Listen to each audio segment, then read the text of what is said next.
ঈমান আনে নাই, আল্লাহ পাক কিয়ামতের দিন আল্লাহ পাক এদেরকে ডাক দিয়ে বলবেন ওয়াকিলা দুখুলান নার মা'আদ দাখিলিন।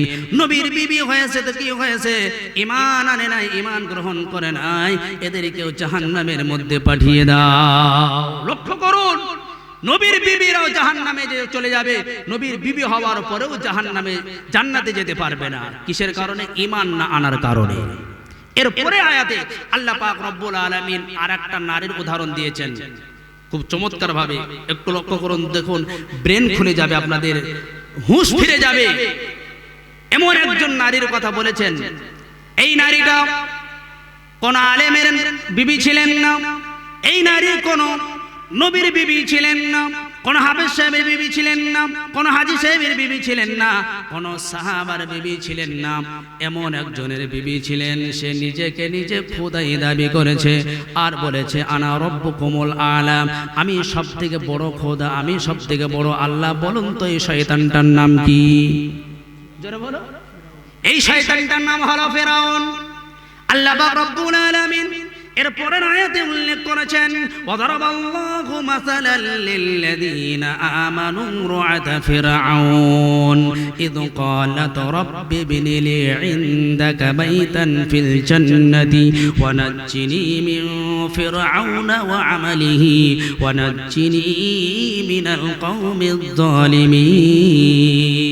ওয়াবাযারা লক্ষ্য করুন, ওদিকে নবীর বিবি হওয়ার পরেও জাহান্নামে চলে যেতে হবে, আর এদিকে একজন এমন শয়তান, একজন কট্টু কাফের, যে নিজেকে নিজে খোদাই দাবি করেছে, নিজেকে নিজে বলেছে আনা রব্বুকুমুল আলা, আমি সবথেকে বড় খোদা।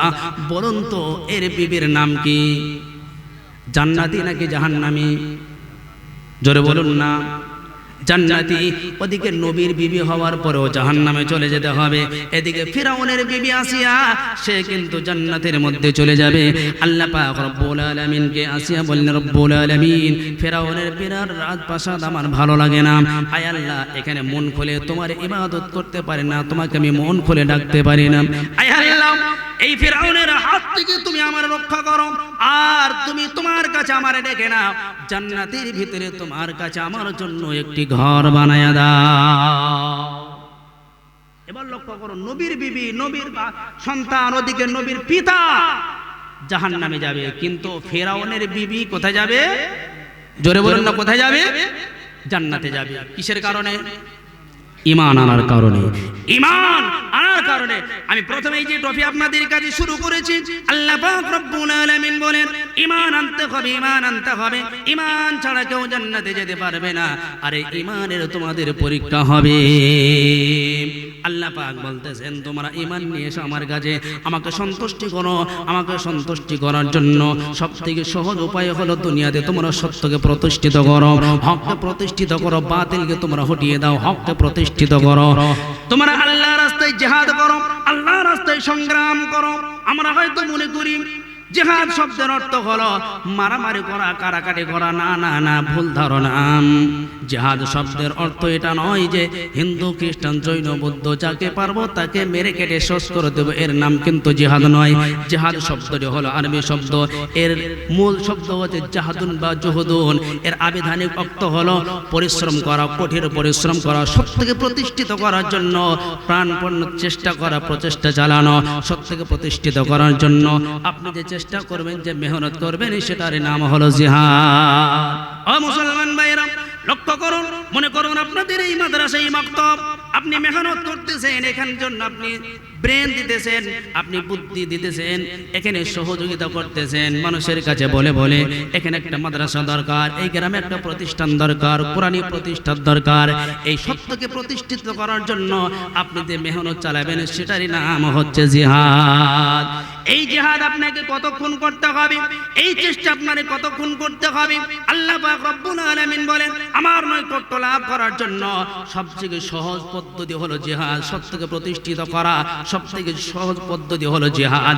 আল্লাহ পাক বলেন কতক্ষণ তোমরা জিহাদ করবে, কতক্ষণ পর্যন্ত তোমরা চেষ্টা প্রচেষ্টা চালাবে। শোনো, ওয়াকাতিলুহুম হাত্তা লা তাকুনা ফিতনাতু ওয়া ইয়াকুনা আদ-দীনু লিল্লাহ ফাইন ইনতাগাউ ফালা উদওয়ানা ইল্লা আলা আয-যালিমিন। আল্লাহ পাক বলেন ততক্ষণ পর্যন্ত তোমরা চেষ্টা প্রচেষ্টা চালিয়ে যাও, যতক্ষণ পর্যন্ত দিন পূর্ণরূপে প্রতিষ্ঠিত না হয়, যতক্ষণ পর্যন্ত দিন প্রতিষ্ঠিত কায়েম না হয়, ততক্ষণ পর্যন্ত তোমরা চেষ্টা চালিয়ে যাও, প্রচেষ্টা চালিয়ে যাও। ও মুসলমান ভাইরা, আল্লাহ পাক রব্বুল আলামিন বলছেন সত্যকে প্রতিষ্ঠিত করার জন্য তোমরা জিহাদ করো, জিহাদ করো, জিহাদ করো। যখন দিন প্রতিষ্ঠিত হয়ে যাবে, যখন পূর্ণরূপে দিন কায়েম হয়ে যাবে, তখন আর কারো প্রতি তোমরা জবরদস্তি করবে না। দিন যতক্ষণ প্রতিষ্ঠিত না হবে, হক যতক্ষণ প্রতিষ্ঠিত না হবে, ততক্ষণ পর্যন্ত আমাদেরকে জিহাদ চালিয়ে দিতে হবে। সত্যকে প্রতিষ্ঠিত করার জন্য ততক্ষণ পর্যন্ত আমাদেরকে সংগ্রাম চালিয়ে দিতে হবে। চালাবে ইনশাআল্লাহ, জোরে বলুন ইনশাআল্লাহ। আপনার গ্রামে কিছু মানুষ মদ খায়, কিছু মানুষ বিয়ে বাড়িতে আপনার বাজনা বাজায়, ডেক বাজায়। ও মুসলমান, আপনি মুসলমান, আপনি সমাজের নেতা নেত্রী, আপনি সমাজের মানুষ, আপনি বাধা প্রদান করুন, আপনি তাকে বলুন খবরদার, খবরদার না, এটা বাজানো ঠিক নয়, এটা করা যাবে না, সুদ খাওয়া যাবে না। এটা আপনি যখন চালিয়ে যাবেন, সেটার নাম হলো জিহাদ, সেটার নাম হলো জিহাদ। হককে প্রতিষ্ঠিত করার জন্য যে কাজ আপনি করবেন না কেন, সেটার নাম হচ্ছে জিহাদ। আর এই জিহাদ আপনি কি একা করবেন না, দলবদ্ধ হয়ে সকলে মিলে করবেন। এটাও আল্লাহ পাক বলেন, ইনফিরু খিফাফান ওয়া সিকালান ওয়া জাহিদু বিআমওয়ালিকুম ওয়া আনফুসিকুম ফি সাবিলিল্লাহ। তোমরা জিহাদ করো অল্প কিংবা প্রচুর সরঞ্জামের সাথে। আল্লাহ রাস্তায় তোমরা জিহাদ করো, আল্লাহ রাস্তায় তোমরা বেরিয়ে পড়ো সত্যকে প্রতিষ্ঠিত করার জন্য, হককে প্রতিষ্ঠিত করার জন্য। আজ মুসলমান ভাইরা আব্বাজানেরা লক্ষ্য করে দেখুন, আজ সত্যকে প্রতিষ্ঠিত আমরা করতে চাচ্ছি না বলে, হক প্রতিষ্ঠিত হক এটা আমরা চাচ্ছি না বলে আজ সারা বিশ্বের মুসলমানরা মার খাচ্ছে, সারা বিশ্বের মুসলমানরা মার খাচ্ছে। আজ মুসলমান আজ দলভুক্ত নেই, মুসলমান আজ ছড়িয়ে ছিটকে এদিক ওদিক চলে যাচ্ছে। আজ আমাদের ভিতরেই নিজেরা আমরা গোতাগতি শুরু করে দিয়েছি। মোবাইল খুললেই দেখা যাক এ হানাফি ও ফারাজি, এ হাম্বলি, এ ফুরফুরা, এই নিয়ে আজ আলেমদের ভিতরে, মুসলমানদের ভিতরে তামাম আজ ঝগড়া বিবাদ লেগে আছে। কি ঠিক বলছে না ভুল বলছে বলো? অথচ আল্লাহ পাক রব্বুল আলামিন বলেন, ওয়াতাসিমু বিহাবলিল্লাহি জামিআন ওয়া লা তাফাররাকু। তোমরা ঐক্যবদ্ধ হও, তোমরা তাফরিকা হয়ে যাও না, আলাদা হয়ে যাও না, পৃথক হয়ে যাও না। ও মুসলমান ভাই রাব্বাজানেরা, আজ আমরা মুসলমান এই ভাই ভাই আমরা আজ মারামারি শুরু করে দিয়েছি। ভাই ভাই আজ ঘরে ঘরে তুই হানাফি, তুই ফারাজি, তুই হাম্বলি, তুই অমুক, তুই তমুক, তুই দেওবন্দি, এভাবে আজ আমরা মুসলমান আমরা গোতাগতি শুরু করে দিয়েছি, যাতে করে ইহুদিরা আজ পড়ন পেয়ে গিয়েছে, ইহুদিরা আজ তারা সুযোগ পেয়ে গিয়েছে। আর ওদের ভিতরে তো ওদের মেল নাই, মুসলমানদের ভেতরে তো মুসলমানদের মেল নেই। ওদেরকে শেষ করে দেওয়ার জন্য খুব সহজ রাস্তা। একজনকে মারলে আরেকজন আগিয়ে যায় না, একজনকে পিছিয়ে দিলে আরেকজন আগিয়ে যায় না, কারণ ও হানাফি, ওকে মেরে ফেলে ফেলুক, আমি ফারাজি, আমি আগিয়ে যাব না। আল্লাহ পাক বলেন, ওয়াতাসিমু বিহাবলিল্লাহি জামিআন ওয়া লা তাফাররাকু। ঐক্যবদ্ধ হও, তোমরা তাফরিকা হয়ে যায় না।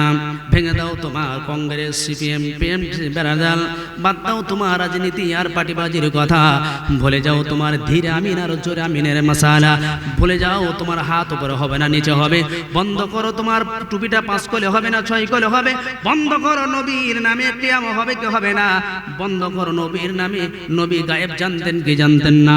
এই সমস্ত ফিতনা নিয়ে মুসলমান আর ভাগাভাগি নয়, আর মারামারি নয়, বারবার মুসলমানদেরকে কেটে কেটে শেষ করে দিল, রৈঘ প্রদেশের মুসলমানদেরকে মেরে মেরে শেষ করে দিল, ছোট্ট ছোট্ট বাচ্চাদেরকে জুস বানিয়ে তারা বাজারে বিক্রয় করে দিল, নদীর পারে রক্তে লাল করে দিল, আমাদের বাবরির মসজিদ ভেঙে রাম মন্দির বানিয়ে ফেললো মুসলমান, আর আমরা তাফরিকা হয়ে থেকে গেলাম।